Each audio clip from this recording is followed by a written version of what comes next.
Blessings, Light Tribe. Coming live and direct from the other side. A lot of crows and ravens out here. Got a message for you. Whoever you are, wherever you are, remembering who you truly are. The only thing to remember. I took a note. I'm going to read that note and then I'm going to riff a second. The true infinite light source moves with ease and fears no structures or third-dimensional booby traps. Much of the frequency that is proliferated amongst the media sends fear-based concepts woven amongst the ideas. That which you are in truth, the highest truth, and that which I am also, fears not and need not fear these structures in place. We are the new age. We are the new beginning. One could stare at the end all day and night and notice only the narrative of the end, and yet someone could stand feet away, like me, staring at the same events and only see the new beginning. This is me and my Aquarian age brothers and sisters. We are the second coming. We are the light. We are the truth, the way. We are the indigos, the crystals, the samurai of light, the ninjas of peace, the rainbow tribe. We are the gospel itself. The new earth shall profit tenfold the struggles of Pisces. Indigo and crystal beings are among the masses and adding light wherever they go. They can't help it. Their crystals are illuminated and they can't help but be aware of the crystalline nature that they are, which is to be a conscious of Christ, bringing light and understanding to all they meet. I had 2 people recently, in the past 20 hours actually, tell me that I was pretentious. And I thought it was really interesting because it triggered me at first. And I sat with it. I went inside and really felt into like what was happening. And I realized that this is really a psychic structure of Pisces. That the age of Pisces itself has a geometrical structure that we experience as our psyche. No different than when I walk into this park and I see grass at my feet, I see wood rising up, and I see more grass coming from the tops of that wood, which we call leaves and trees, slightly different from the grass. And I say grass, it's not grass obviously. There's many types of trees. There's houses, there's a sidewalk, there's a lamp, there's light, there's people, there's cement, which is kind of like synthetic rock in between the grass, which has been installed, not naturally here. On the street, there's metal and steel sitting on top of circular rubber, transported through gasoline and electronics across a grid. We call that society.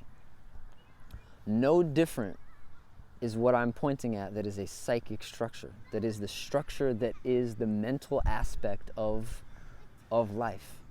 There's the 3D aspect of life. There's the 3D aspect of life, and then there's these other Ds. There's the other, where is your mind? Where is the mental plane? All of these things that we're seeing, other than the trees, are ultimately a manifestation of someone's ideas, right? Somebody designed those houses, somebody's used their mind, their mental faculty to contribute to the aesthetic, right? So what is this Aquarian age? What is the age of Aquarius? What the are we talking about?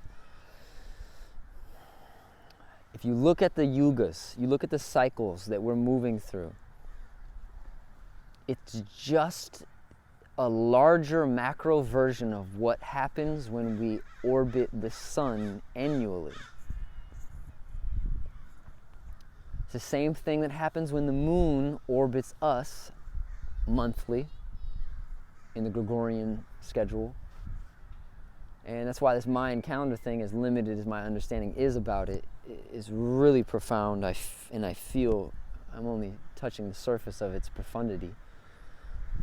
Because it talks about how time is a spiral and we're just deepening into the spiral. So if we just look at it as linear and that space is cycling, it's kind of not true in a sense. It's kind of like that's not actually what's happening all the way.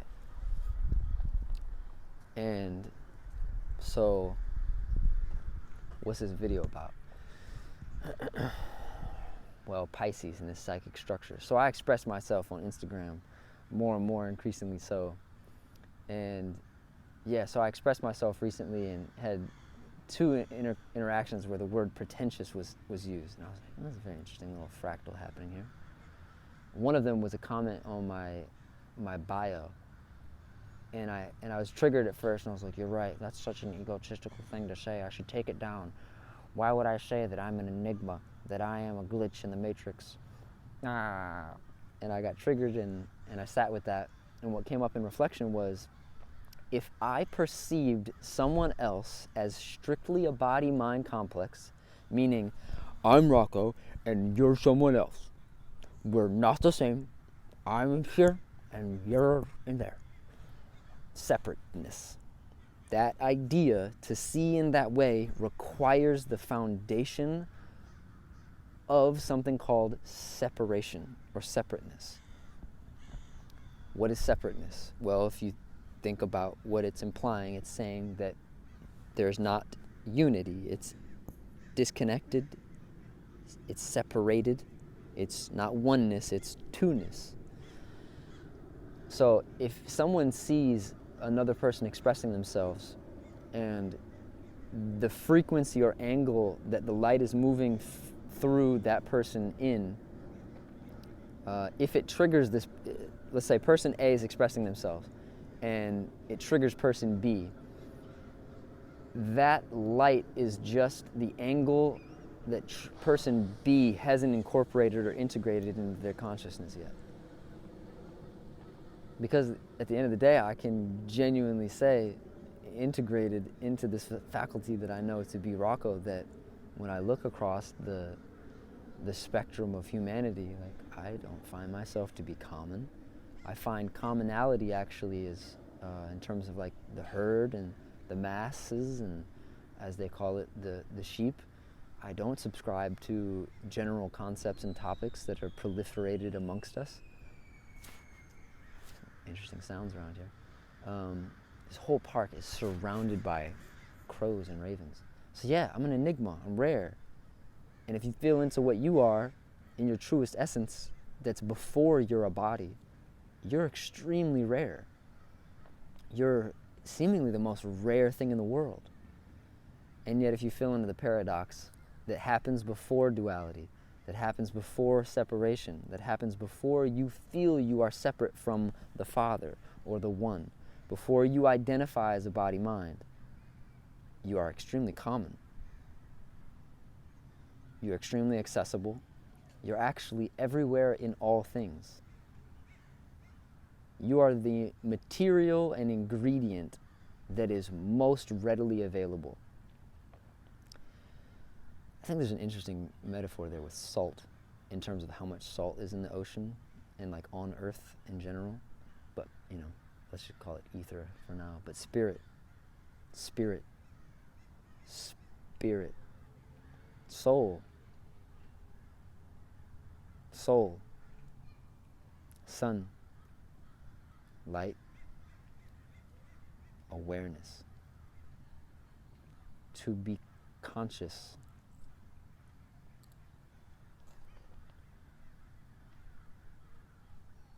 So this whole structure that is being shown to me right now, and if it's relevant for you, then you're watching this. If it's triggering you, then it's relevant for you. If it's activating you further, it's relevant for you. If it's not relevant for you, you should stop watching.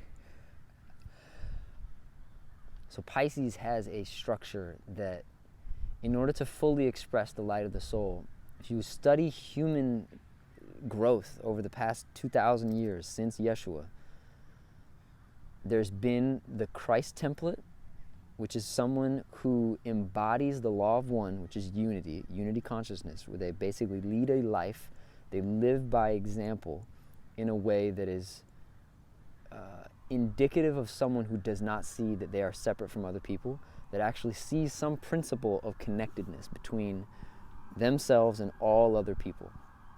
This is easily identifiable because of the way that they live their lives.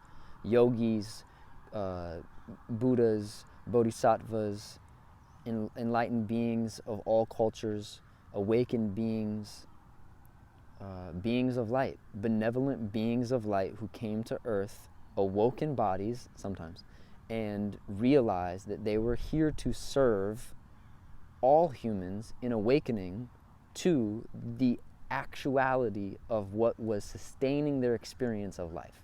Actuality that was sustaining their experience of life. What the fuck does that mean? Meaning the real structure, the true nature. Oh, let's go to the park.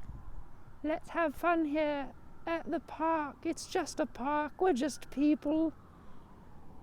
We're just people at the park. We're just people at the park, parking our cars. That's all. If you only see the surface, that's all you get. That's all that it is. But you can also see the elements assembled. Earth, water, fire, air. Love what Sadhguru said one time. You can't see light without fire. Anytime there's light, something's burning. And then ether. Ether is this thing that is weaving it all together. The kind of fabric that glues it all together. And so you study Pisces and you study like who was Siddhartha, who was Yeshua, who was Lao Tzu, who was Muhammad, who are these beings that came and they woke up to the truth and they became not always the Messiah complex, because there were that's a whole nother thing, but the Messiah complex does seem to be an aspect of what happens when a being turns into this kind of missionary mode about it all.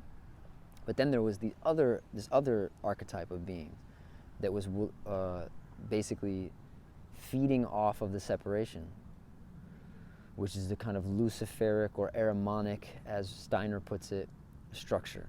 It's a structure of consciousness that in Pisces was relevant because a lot were sleeping, and some woke and did good, and some woke and chose bad, but bad is really just another angle for light to travel to create in duality. That might sound weird, but if you feel into and study and look into further and further and learn and notice more and more about what Shiva is, that there is great creation in destruction, and it's ultimately not the fastest way all the time, and that to treat matter or life as if it's not you requires some kind of violence, and that is indicative of this separateness consciousness. And so who are the light workers?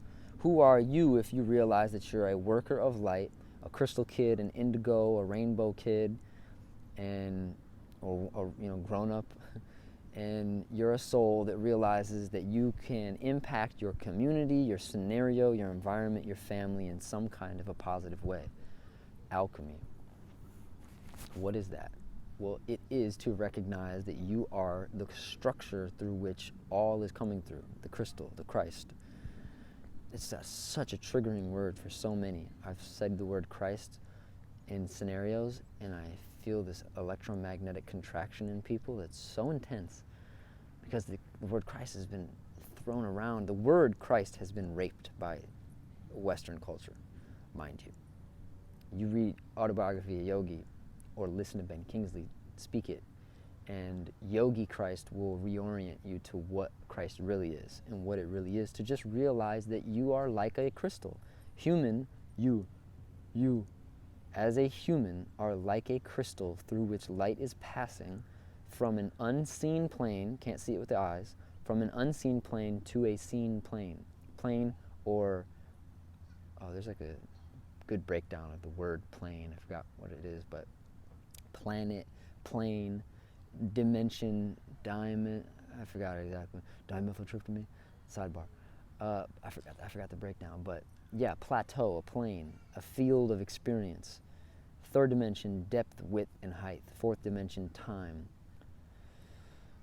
I feel the fifth dimension as love and wisdom, but there's probably better ways to articulate it. Law of One Ra teaches that the third density is mostly inhabited as, the densities are what inhabits the dimensions. One more time. Densities are what inhabits the dimensions. The dimensions are the space, are the spaces that the densities of consciousness inhabit. So it's like the density is the quality of light, and the dimension is the space in which the light is primarily oriented in. Because it still leaks. Each dimension leaks, apparently. So, shout out to the Mortal Kombat franchise. And any film who's spoken that is obviously looking at a truth.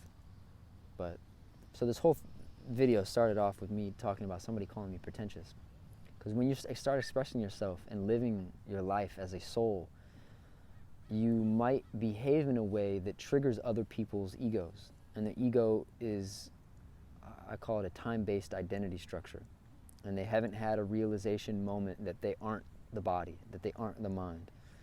And if you see somebody out there expressing themselves and it actually mirrors your own light that wants to express itself, it's actually a permission slip, which is what Scott Mescudi and Super Duper Kyle and Mr. West and Prince and Bowie and my dad and Bruce Lee and all these folks, they are. We are, in our purest state, exploring and expressing. And the ego is this, as Adidas says, a contraction.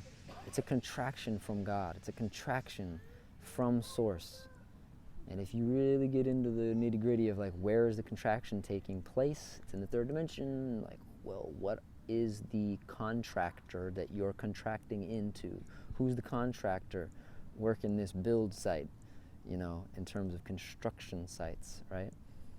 That's where Saturn is just the dimensional, it's the dimensional ruler of.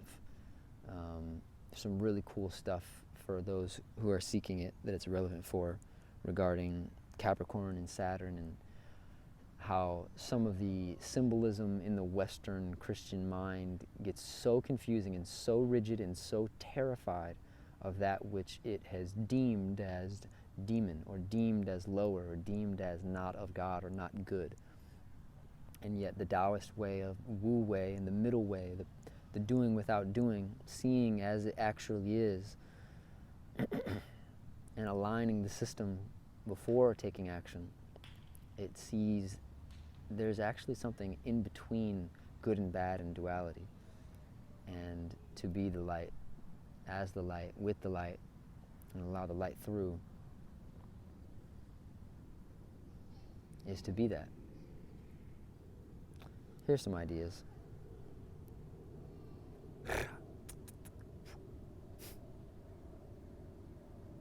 Namaste.